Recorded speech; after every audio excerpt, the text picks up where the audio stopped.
ನಾನು ಉಳಿಸಬೇಕಾದಂಥ ಏನಾದರೂ ಒಂದು ಕಿರು ಪ್ರಯತ್ನವನ್ನು ನಾನು ಮಾಡ್ತೇನೆ ಅಂತ ಒಂದು ಮಾತನ್ನು ಅವರಿಗೆ ಕೊಟ್ಟಿದ್ದೆ. ಬಹುಶಃ ನನಗೆ ಈ ಹೆಗ್ಗಳಿಕೆ ಸಿಕ್ಕಿದೆ. ಯಾಕೆಂತ ಹೇಳಿದರೆ ಈ ಶತಮಾನೋತ್ಸವ ಸಮಿತಿಯವರು ಈ ಕಾರ್ಯಕ್ರಮವನ್ನು ಯಾವಾಗ ನಿನ್ನೆಯಿಂದ ಪ್ರಾರಂಭ ಮಾಡಿದ್ದಾರೆ, ಇದಕ್ಕೆ ಮೊದಲೇ ಅಂದರೆ 23/4/2012 ಅವರ ಭಾವಚಿತ್ರವನ್ನು ನಮ್ಮ ಒಂದು ವಕೀಲರ ಒಂದು 6 ಜಿಲ್ಲೆಗಳ ಒಂದು ಸಮಾವೇಶ ಇತ್ತು. ಅದರಲ್ಲಿ ಪ್ರಪ್ರಥಮವಾಗಿ ಅವರ ಭಾವಚಿತ್ರವನ್ನು ಅನಾವರಣ ಮಾಡಿದ್ದೇನೆ ಅನ್ನುವಂತಹ ಹೆಗ್ಗಳಿಕೆಯನ್ನು ನಾನು ಬಹಳ ಆತ್ಮವಿಶ್ವಾಸದಿಂದ ಹೇಳಲಿಕ್ಕೆ ಬಯಸ್ತಾ ಇದ್ದೇನೆ. ಬಂಧುಗಳೇ, ರೋಮಾಂಚನ ನಿಜವಾಗಲೂ ಆಗ್ತದೆ. ಇಂತಹ ವ್ಯಕ್ತಿಗಳು, ಹಲವಾರು ವ್ಯಕ್ತಿಗಳು ಇತಿಹಾಸದಲ್ಲಿ ಹುದುಗಿ ಹೋಗಿದ್ದಾರೆ. ಇವರನ್ನು ಹುಡುಕಿ ಜನರಿಗೆ, ಯುವ ಜನತೆಯರಿಗೆ ಅವರನ್ನು ಪರಿಚಯ ಮಾಡುವಂತಹ ಕೆಲಸವನ್ನು ನಾವು ಮಾಡಬೇಕು. ಈಗಾಗಲೇ ಹಲವಾರು ಮಿತ್ರರು, ನನ್ನ ಮಿತ್ರ ಐವನ್ ಡಿಸಲ್ಸ ಹೇಳಿದರು, ಸ್ಮಾರಕ ರಚನೆ ಮಾಡಬೇಕು ಅಂತ. ಸ್ಮಾರಕ ಯಾವ ರೀತಿಯ ಸ್ಮಾರಕ ಅಂತ ಹೇಳಿದರೆ, ಈ ದೇಶದ ಯುವ ಜನರಿಗೆ ಸ್ಫೂರ್ತಿಯನ್ನು ಕೊಡುವಂತಹ ಒಂದು ಸ್ಮಾರಕ ಆಗಬೇಕು. ನಾನು ಈಗಾಗಲೇ ಮಾನನೀಯ ಮೇಯರ್ ಅವರಿಗೆ ಪತ್ರ ಬರೆದಿದ್ದೇನೆ. ಪಡೀಲ್ನಲ್ಲಿ ಒಂದು ಸರ್ಕಲ್ಗೆ ಅವರ ಹೆಸರನ್ನು ಇಡಬೇಕು. ಹಾಗೂ ಮಂಗಳೂರು ವಿಶ್ವವಿದ್ಯಾನಿಲಯದಲ್ಲಿ ಅವರ ಬ್ಯಾರಿಸ್ಟರ್ ಯಲ್ಲಪ್ಪನವರ ಒಂದು ಅಧ್ಯಯನ ಪೀಠವನ್ನು ರಚನೆ ಮಾಡಬೇಕು. ಹಾಗೂ ಮುಖ್ಯಮಂತ್ರಿಗಳು ನಾಳೆ ಬರ್ತಾ ಇದ್ದಾರೆ. ಈ ಸಭೆಯ ಮೂಲಕ ನಾನು ಒತ್ತಾಯ ಮಾಡ್ತಾ ಇದ್ದೇನೆ, ಈ ಸಣ್ಣ ಪ್ರಾಥಮಿಕ ಹಂತದಲ್ಲಿ ಈ ಒಂದು ಶೈಕ್ಷಣಿಕ ವಿಚಾರ ಬಂದಾಗ ಅವರ ಪಠ್ಯ ಪುಸ್ತಕದಲ್ಲಿ ಒಂದು ಐಚ್ಛಿಕ ವಿಷಯವನ್ನಾಗಿ ಬ್ಯಾರಿಸ್ಟರ್ ಅವರ ಯಲ್ಲಪ್ಪನವರ ವಿಚಾರವನ್ನು ತಾವು ಸೇರಿಸ್ಕೊಳ್ಬೇಕು ಅಂತ ಈ ಸಂದರ್ಭದಲ್ಲಿ ನಾನು ರಾಜ್ಯ ಸರ್ಕಾರಕ್ಕೂ ಕರೆಯನ್ನು ಕೊಡ್ತಾ ಇದ್ದೇನೆ. ಇದು ಸಣ್ಣ ಮಾತಲ್ಲ. ಅವರ ಯಲ್ಲಪ್ಪನವರು ಏನು ನೇತಾಜಿ IMAಯ ಒಂದು ಕೋರ್ ಕಮಿಟಿಯ ಮೆಂಬರ್ ಆಗಿದ್ದರು. ಅವರ ಜೀವನವನ್ನೇ ದೇಶಕ್ಕಾಗಿ ಮುಡುಪಾಗಿಟ್ಟಿದ್ರು. ಮದುವೆಯಾಗಿ 17 ದಿವಸದಲ್ಲಿ ದೇಶಕ್ಕಾಗಿ ಪ್ರಾಣವನ್ನು ಕೊಡಲಿಕ್ಕೆ, ಬಲಿದಾನವನ್ನು ಕೊಡಲಿಕ್ಕೆ ಅವರು ಮುನ್ನುಗ್ಗಿದ್ರು ಅನ್ನುವಂಥದ್ದು ಸಣ್ಣ ವಿಚಾರ ಅಲ್ಲ. ಇದು ಸಣ್ಣ ಮಕ್ಕಳ ಪಠ್ಯ ಪುಸ್ತಕದ ಐಚ್ಛಿಕ ವಿಷಯವಾಗಿ ಮೂಡಿಬಂದು ಅವರಲ್ಲಿ ಸ್ಫೂರ್ತಿಯನ್ನು ತುಂಬಬೇಕು ಅಂತ ಈ ಸಂದರ್ಭದಲ್ಲಿ ನಾನು ಹೇಳ್ತಾ ಇದ್ದೇನೆ. ಬಂಧುಗಳೇ, ಹಾಗೆ ಅವರ ಯಲ್ಲಪ್ಪನವರ ಈ ಶತಮಾನೋತ್ಸವ ಸಂದರ್ಭದಲ್ಲಿ ಈ ಹಲವಾರು ಸ್ವಾತಂತ್ರ್ಯ ಯೋಧರನ್ನು ನಾವು ಸನ್ಮಾನ ಮಾಡಿದ್ದೇವೆ. ಇವತ್ತು ಅವರ ಯಲ್ಲಪ್ಪರವರನ್ನ 100 ವರ್ಷಗಳ ಬಳಿಕವಾದರೂ ಕೂಡ ನಾವು ನೆನಪಿಸುವಂತಹ ಇಂತಹ ಒಂದು ಕಾರ್ಯಕ್ರಮ ಇವತ್ತು ರೂಪುಗೊಂಡಿದೆ. ಇದರಿಂದ ಇಡೀ ಮಂಗಳೂರು ನಗರ ಅವರು ಸನ್ಮಾನಿತವಾಗಿದೆ.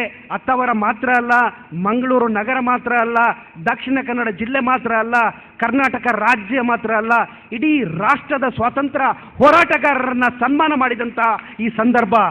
ಅಷ್ಟು ಮಾತ್ರ ಅಲ್ಲ, ಇಡೀ ವಕೀಲ ಸಮುದಾಯ, ನನಗೆ ಬಹಳ ಹೆಗ್ಗಳಿಕೆ ಅಂತ ಹೇಳಿದರೆ, ಅವರು ವಕೀಲರು ಈ ದೇಶದ ಸ್ವಾತಂತ್ರ್ಯ ಹೋರಾಟದಲ್ಲಿ ಮಹಾತ್ಮ ಗಾಂಧಿಯವರು ಇರ್ಬೋದು, ಸರ್ದಾರ್ ಪಟೇಲ್ ಇರ್ಬೋದು, ಮೋತಿಲಾಲ್ ನೆಹರು ಇರ್ಬೋದು, ನಮ್ಮ ಅವರ ಯಲ್ಲಪ್ಪರು ಇರ್ಬೋದು, ಪ್ರತಿಯೊಬ್ಬರು ವಕೀಲರು ಅಂತ ಹೇಳಲಿಕ್ಕೆ ನನಗೆ ಬಹಳ ಹೆಮ್ಮೆ ಆಗ್ತಾ ಇದೆ. ಅತ್ಯಂತ ಗರ್ವದಿಂದ ನಾನು ಹೇಳ್ತಾ ಇದ್ದೇನೆ, ಈ ಬ್ಯಾರಿಸ್ಟರ್ ಯಲ್ಲಪ್ಪ ಅವರು ಸದಾ ನಮ್ಮೊಂದಿಗೆ ಇದ್ದಾರೆ. ಅವರ ಆತ್ಮ ನಮ್ಮೊಂದಿಗೆ ಇದೆ, ಆತ್ಮದ ಸ್ಫೂರ್ತಿ ನಮ್ಮೊಟ್ಟಿಗೆ ಇದೆ. ನಾವು ಈ ದಕ್ಷಿಣ ಕನ್ನಡದ ಜನತೆ ಒಂದು ಹೆಮ್ಮೆಯ ಪುತ್ರ, ಇವರ ಹೆಸರಿಗೆ ಇನ್ನೂ ಶೋಭೆ ತರುವಂತಹ ಕೆಲಸ ಯುವ ಜನಾಂಗದ ಮೂಲಕ ನಾವು ಮಾಡಿಸಬೇಕಾಗ್ತಾ ಇದೆ. ಬಂಧುಗಳೇ, ನಾನು ಈ ಸಂದರ್ಭದಲ್ಲಿ ಪ್ರಭಾಕರ್ ಭಟ್ರು ಫಸ್ಟ್ ಬಂದು ಒಂದು ಮಾತು ಹೇಳಿದರು, ಇಲ್ಲಿ ಯಾರಾದರೂ ಚಿತ್ರನಟರು ಅಮಿತಾಬ್ ಬಚ್ಚನ್ ಅಥವಾ ಐಶ್ವರ್ಯ ಬಂದಿದ್ದರೆ ತುಂಬ ಜನ ಬರ್ತಾ ಇದ್ದಾರೆ ಅಂತೇಳಿ. ಇಲ್ಲಿ ಒಂದು ಕಾರ್ಯಕ್ರಮವನ್ನು ಸಂಘಟನೆ ಮಾಡೋದು ಬಹಳ ಸಣ್ಣ ಕೆಲಸ ಅಲ್ಲ. ಹಲವಾರು ಕಾರ್ಯಕ್ರಮಗಳನ್ನು ನಾನು ಸಂಘಟನೆ ಮಾಡಿದ್ದೇನೆ. ಆದರೆ ಜನರನ್ನು ಕರೆದು ತರುವಂಥದ್ದು ಇಂತಹ ಕಾರ್ಯಕ್ರಮಗಳಿಗೆ ಬಹಳ ಕಷ್ಟಕರ ಕೆಲಸ. ಅದರ ನಡುವೆ ಕೂಡ ಇಷ್ಟು ಜನ ಬಂದಿದ್ದಾರೆ, ನನಗೆ ಬಹಳ ಸಂತೋಷ ಆಗಿದೆ. ಜನರು ಎಷ್ಟು ಸಂಖ್ಯೆಯಲ್ಲಿ ಬರ್ತಾರೆ ಅನ್ನೋದು ಮುಖ್ಯ ಅಲ್ಲ. 1 volunteer is better than 1000 forced man. ಒಬ್ಬ ಕಾರ್ಯಕರ್ತ ಸಾಕು, 1000 ಕುರಿಗಳು ನಮಗೆ ಬೇಡ.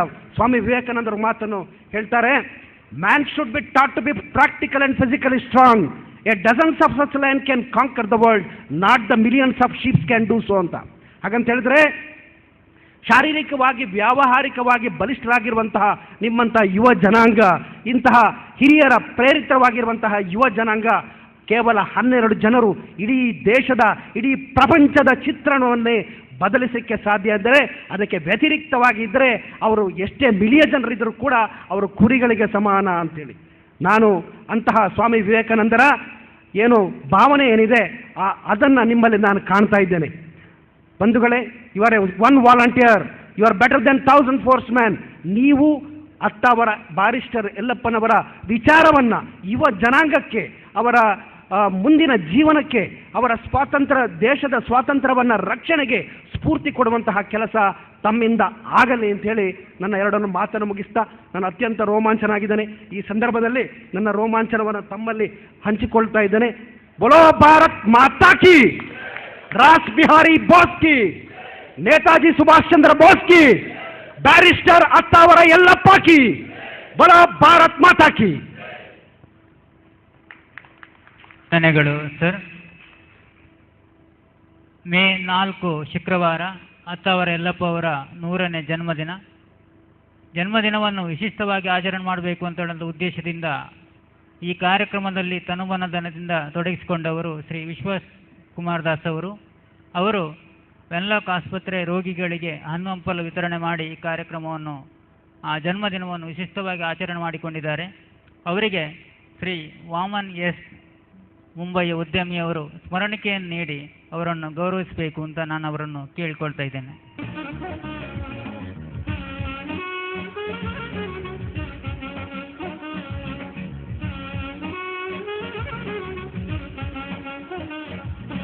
ಧನ್ಯವಾದಗಳು ಸರ್.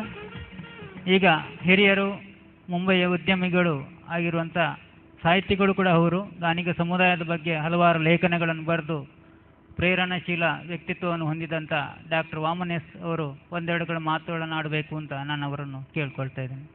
ಬಂಧು ಮಿತ್ರರೇ, ಸಭಿಕರೇ, ಇವತ್ತಿನ ದಿವಸ ನನಗೆ ಕಾಣುತ್ತದೆ it's A thrilling, fantastic.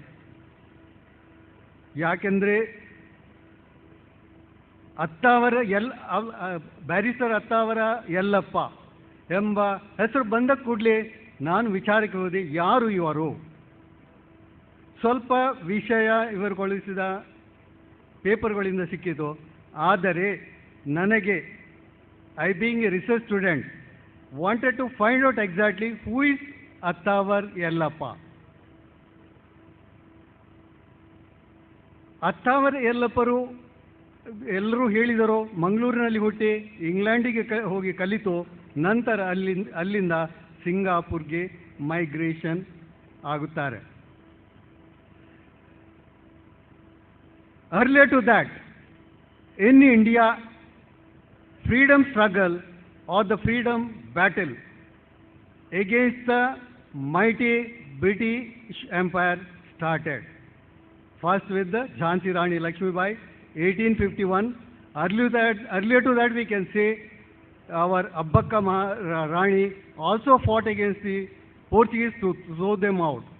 Rani Abbakka also wanted to throw the British out of India with the help of other people, Nana Topi and all. But due to the non-cooperation among the princes, she failed, killed, but retained permanent name in the history. 1921 onwards, Netaji Subhash Chandra Bose started the battle in his own way. During 1940, he was in Germany, where he tried to train through the Germans the prisoners of Indian war. These soldiers, with fondness, started calling Netaji. Then later on, Subhash Chandra became Netaji Subhash Chandra Bose, where the Netaji started. On the eastern side, as a photo seen, Ras Bihari Bose was as a revolutionary exiled in Japan. At that time he opened some IIL, that is Indian Independence League in Singapore. Chairman of this IIL Singapore was assigned to our great person, our son of the soil, Barrister Attavar Yellappa. All Indians, near about 3 million were there in the Far East, and so invited specially Ras Bihari Bose to Singapore and handed over the reins of ILL and INA, that is Indian National Army. Knowing the capabilities, before arrival only, Subhash Chandra Bose, our Yellappa was in Singapore in his freedom struggle. Knowing his capacity, knowing his dynamism, knowing the leadership and also entrepreneurship. Apart from that, financial acumen, Subhash Chandra Bose assigned him a task that to raise the finance for the Indian NEA in all respect. Subhash Chandra Bose, Yattavar Allappa became, at the instance of Subhash Chandra Bose, started a bank. One of his colleagues who fought with in the NEA, A. Iyer, mentioned that A. Yellappa was the chairman of Indian Independence League, Singapore, and minister without portfolio of provisional government of Azad.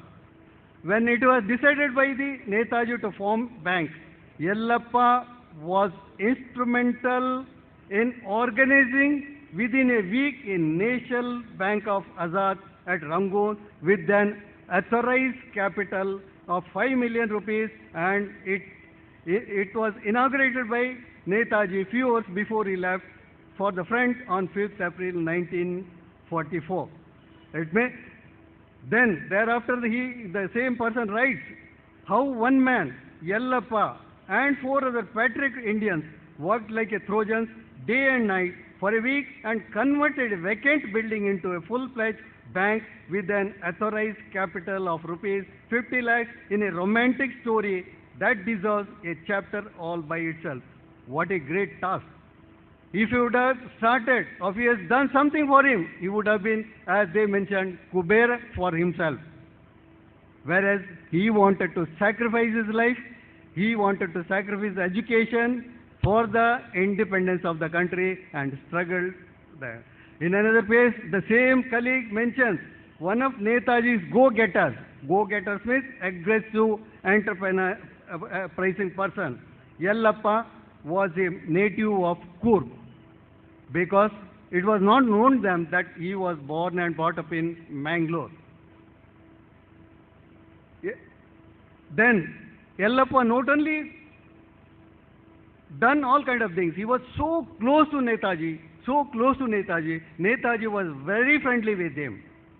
Once during the lunch, as we say in our native places, when we see a person with not knowledge of, less knowledge, manda buddhi, we say generally he must have eaten buffalo milk when he was child. So similar culture was carried by Yellappa to Singapore, which he expressed to Netaji during one of his lunch. One night at dinner, the guests included Yellappa, who rendered yeoman services to the independence movement. Yeoman services, tumba uttama kelasavannu madidaru endu. Yellappa, the talk turned on dahi, curd made from cow's milk, and buffalo milk. Yellappa held forth the qualities of buffalo dahi and said that eating it regularly would make man very dull in the head. Prompt came reply from Netaji. You are talking from your personal experience. There was a laugh. In other words, if somebody drinks buffalo milk, he becomes non-intelligent. But it was not so with Yellappa. Among his colleagues, among the in this Far Eastern native Indians, he was known merely Yellappa. Wherever they written, A. Yellappa. A stands for Attawar.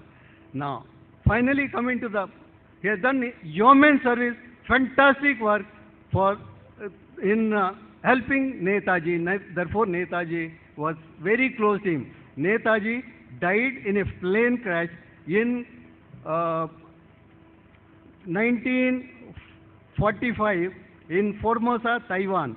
Along with him, other people were not allowed to come except one, Captain Rahman, Colonel Rahman. Rahman survived, but Netaji died on 18/8/1945. Clash took place in the morning, he died at night. Whereas Colonel Rahman surveyed and gave the details to an Indian Inquiry Committee in 1956. Now, death of Yellappa. Iyer, his colleague, who became later after the independence a broadcasting president in Bombay government. He wrote in his book that Yellappa died after 1 year of establishment of National Bank of Azad Hind.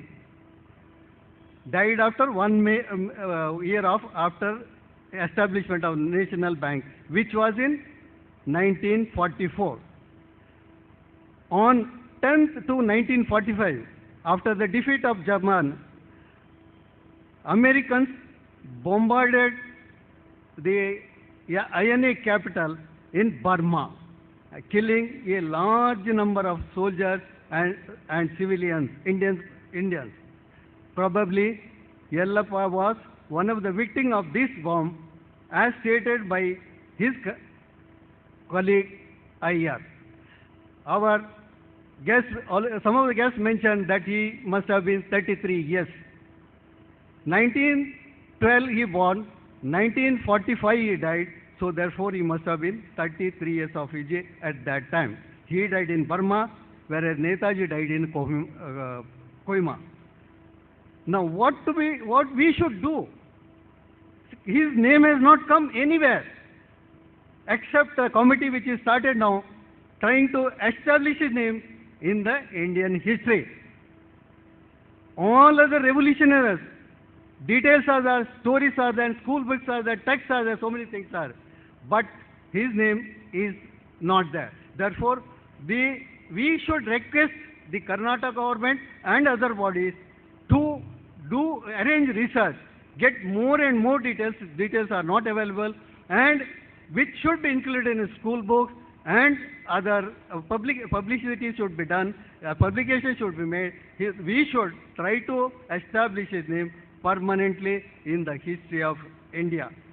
I thank the committee members for inviting me to here at this time. And before ending my few words, let me salute this great son of this soil, Barrister Attavara Yellappa, and say goodbye and Jai Hind. ಈಗ ಕಾರ್ಯಕ್ರಮದ ಕೊನೆಯ ಭಾಗ. ಧನ್ಯವಾದ ಸಮರ್ಪಣೆ. ಇನ್ನು ಕೊನೆಯ ಕಾರ್ಯಕ್ರಮ ನೃತ್ಯ ಸಂಗಮ ಅವರಿಂದ ಸಾಂಸ್ಕೃತಿಕ ಕಾರ್ಯಕ್ರಮ. ಅದಕ್ಕಿಂತ ಮುಂಚಿತವಾಗಿ 1 ನಿಮಿಷ. ಸ್ವಾತಂತ್ರ್ಯ ಹೋರಾಟಗಾರ ಬ್ಯಾರಿಸ್ಟರ್ ಅತ್ತಾವರ ಯಲ್ಲಪ್ಪ ಜನ್ಮಶತಮಾನೋತ್ಸವ ಸಮಿತಿಯ ವತಿಯಿಂದ ಸ್ವಾತಂತ್ರ್ಯ ಹೋರಾಟಗಾರರಿಗೆ ಸನ್ಮಾನ ಕಾರ್ಯಕ್ರಮ, ಈ ಕಾರ್ಯಕ್ರಮವನ್ನು ದೀಪ ಬೆಳಗಿಸಿ ಉದ್ಘಾಟಿಸಿದಂತಹ ರಾಷ್ಟ್ರೀಯ ಸ್ವಯಂ ಸೇವಕ ಸಂಘ ದಕ್ಷಿಣ ಮಧ್ಯ ಕ್ಷೇತ್ರೀಯ ಸಂಪರ್ಕ ಪ್ರಮುಖರು, ಕಲ್ಲಡ್ಕ ಶ್ರೀರಾಮ ವಿದ್ಯಾಕೇಂದ್ರ ಸಂಚಾಲಕರಾಗಿರುವಂತಹ ಡಾಕ್ಟರ್ ಪ್ರಭಾಕರ ಭಟ್ ಅವರಿಗೆ ಹೃತ್ಪೂರ್ವಕವಾದಂತಹ ಕೃತಜ್ಞತೆಗಳನ್ನು ಸಲ್ಲಿಸ್ತಾ ಇದೆ. ಈ ಕಾರ್ಯಕ್ರಮದಲ್ಲಿ ಅತ್ತಾವರ ಯಲ್ಲಪ್ಪರವರ ಜೀವನ ಚರಿತ್ರೆ ಪುಸ್ತಕವನ್ನು ಬಿಡುಗಡೆ ಮಾಡಿ ಅನಾವರಣಗೊಳಿಸಿ ಅದರ ಬಗ್ಗೆ ಮಾಹಿತಿಯನ್ನು ನೀಡಿದಂತಹ ಸನ್ಮಾನ್ಯ ಕರ್ನಾಟಕ ರಾಜ್ಯ ಧಾರ್ಮಿಕ ಪರಿಷತ್ತಿನ ಸದಸ್ಯರಾಗಿರುವಂತಹ ಪ್ರೊಫೆಸರ್ MB ಪುರಾಣಿಕ್ ಅವರಿಗೆ ಹೃತ್ಪೂರ್ವಕವಾದಂಥ ವಂದನೆಗಳನ್ನು ಸಲ್ಲಿಸ್ತಾ ಇದ್ದೇನೆ. ಈ ಕಾರ್ಯಕ್ರಮದಲ್ಲಿ ಅತಿಥಿಗಳಾಗಿ ಭಾಗವಹಿಸಿದಂತಹ ಶ್ರೀ UT ಖಾದರ್, ಶಾಸಕರು ಉಳ್ಳಾಲ, ಪಾಂಶ್ವಾಲರು ಮಿಲಾಗ್ರೆಸ್ ಕಾಲೇಜ್ ಮಂಗಳೂರಿನ ಫಾದರ್ ಝೇವಿಯರ್ ಗೋಮ್ಸ್, ಹಾಗೆಯೇ ವೆನ್ಲಾಕ್ ಹಾಸ್ಪಿಟಲ್ನಲ್ಲಿ ಸಲಹಾ ಸಮಿತಿ ಸದಸ್ಯರಾಗಿರುವಂತಹ ಶ್ರೀ M ವಿಶ್ವನಾಥ್, ಕರಾವಳಿ ಕ್ರೆಡಿಟ್ ಕೋಆಪರೇಟಿವ್ ಸೊಸೈಟಿ ಮಂಗಳೂರಿನ ಇದರ ಅಧ್ಯಕ್ಷರಾಗಿರುವಂತಹ ಶ್ರೀ B ತೇಜಪಾಲ್, ಹಾಗೆಯೇ ಮುಂಬಯಿಯ ಉದ್ಯಮಿ doctor Vaman S, KPCC Karnataka ಇದರ ಕಾರ್ಯದರ್ಶಿಯಾಗಿರುವಂತಹ ಶ್ರೀ ಐವನ್ ಡಿಸೋಜಾ, ಜ್ಞಾನರತ್ನ ಎಜುಕೇಷನ್ ಟ್ರಸ್ಟ್ ನಿಡ್ಡೋಡಿ ಇದರ ವ್ಯವಸ್ಥಾಪನಾ ನಿರ್ದೇಶಕರು ಶ್ರೀ ಭಾಸ್ಕರ್ ದೇವಸ್ಯ, ನೇತಾಜಿ ಯಲ್ಲಪ್ಪ ಹಾಸ್ಪಿಟಲ್ನ ವೈದ್ಯಾಧಿಕಾರಿಯಾಗಿರುವಂತಹ doctor Sujay Prabhakar, bar association Mangaluru ಇದರ ಅಧ್ಯಕ್ಷರಾಗಿರುವಂತಹ ಶ್ರೀ SP ಚಂಗಪ್ಪ, ಸಂಸ್ಕೃತ ವಿಭಾಗದ ಮುಖ್ಯಸ್ಥರು ಶ್ರೀ ದುರ್ಗಾ ಪರಮೇಶ್ವರಿ ದೇವಳ ಪ್ರಥಮ ದರ್ಜೆ ಕಾಲೇಜು ಕಟೀಲು ಇದರ ಸಂಸ್ಥೆ ಭಾಗದ ಮುಖ್ಯಸ್ಥರಾಗಿರುವಂಥ ಶ್ರೀ ಡಾಕ್ಟರ್ ಸೋಂದಾ ಭಾಸ್ಕರ ಭಟ್, ಮಂಗಳೂರು ಮಹಾನಗರ ಪಾಲಿಕೆಯ ಸದಸ್ಯರಾಗಿರುವಂಥ ಶ್ರೀ ಮೋಹನ್ ಪಡೀಲ್, ವಿಶ್ವ ಹಿಂದೂ ಪರಿಷತ್ನ ಉಪಾಧ್ಯಕ್ಷರಾಗಿರುವಂತಹ ಶ್ರೀ ಜಗದೀಶ್ ಶೇಣವ, ಅಧ್ಯಕ್ಷರು ಸಾರ್ವಜನಿಕ ಆರೋಗ್ಯ ಶಿಕ್ಷಣ ಮತ್ತು ಸಾಮಾಜಿಕ ಸ್ಥಾಯಿ ಸಮಿತಿಯ ಭಾಸ್ಕರ್ ಚಂದ್ರ ಶೆಟ್ಟಿ, ಹಾಗೆಯೇ ಮಂಗಳೂರು ಮಹಾನಗರ ಪಾಲಿಕೆಯ ಸದಸ್ಯರಾಗಿರುವಂತಹ ಶ್ರೀ ಸುಧೀರ್ ಶೆಟ್ಟಿ ಕಣ್ಣೂರು, ಹಾಗೆ ಸುರೇಶ್ ಬಳ್ಳಾಲ್, ಇವರೆಲ್ಲರಿಗೂ ಕೂಡ ಈ ಜನ್ಮಶತಮಾನೋತ್ಸವ ಸಮಿತಿಯ ಪರವಾಗಿ ಹೃದಯಪೂರ್ವಕವಾದಂಥ ವಂದನೆಗಳನ್ನು, ಕೃತಜ್ಞತೆಗಳನ್ನು ಸಲ್ಲಿಸ್ತಾ ಇದ್ದೇನೆ. ಹಾಗೆ ವೇದಿಕೆಯಲ್ಲಿರುವಂತಹ ನಮ್ಮ ಜನ್ಮಶತಮಾನೋತ್ಸವ ಸಮಿತಿಯ ಅಧ್ಯಕ್ಷರು ಡಾಕ್ಟರ್ ಯೋಗೀಶ್ ಬಂಗೇರ, ಹಾಗೆ ಎದುರುಗಡೆ ಇರುವಂತಹ ಇವತ್ತಿನ ಈ ಕಾರ್ಯಕ್ರಮದಲ್ಲಿ ಸನ್ಮಾನವನ್ನು ಸ್ವೀಕರಿಸಿದಂತಹ ಡಾಕ್ಟರ್ ಅಮ್ಮೆಂಬಳ ಬಾಲಪ್ಪ, ಶ್ರೀ ಕರುಣಾಕರ ಉಚ್ಚಿಲ್, ದಾಮೋದರ್ ಉಚ್ಚಿಲ್, ಹಾಗೆ ಶ್ರೀ ಐತಪ್ಪ ಶೆಟ್ಟಿಗಾರ್, ಶ್ರೀ ಹೇಮಂತ ಉಳ್ಳಾಲ್, ಕೃಷ್ಣ ಗಟ್ಟಿ, ಸೋಮೇಶ್ವರ, ಇವರಿಗೆ ನಮ್ಮ ಹೃತ್ಪೂರ್ವಕವಾದಂತಹ ಪ್ರಣಾಮಗಳನ್ನು ಸಲ್ಲಿಸ್ತಾ ಇದ್ದೇನೆ.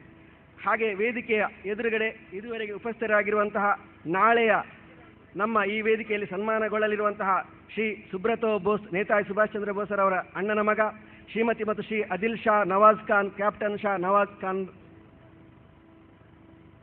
ಹಾಗೆ ಶ್ರೀಮತಿ ಪೂರ್ಣಿಮಾ ದಿಲ್ಲೋನ್, ಕರ್ನಲ್ GS ಜಿಲ್ಲೋನ್ರವರ ಸೊಸೆ, ಹಾಗೆ Shri PP Saini, chairman Netaji research centre Punjab, professor Jagmohan Singh Bhagat ಸಿಂಗ್ರ ತಮ್ಮನ ಮಗ, ಇವರೆಲ್ಲರಿಗೂ ಕೂಡ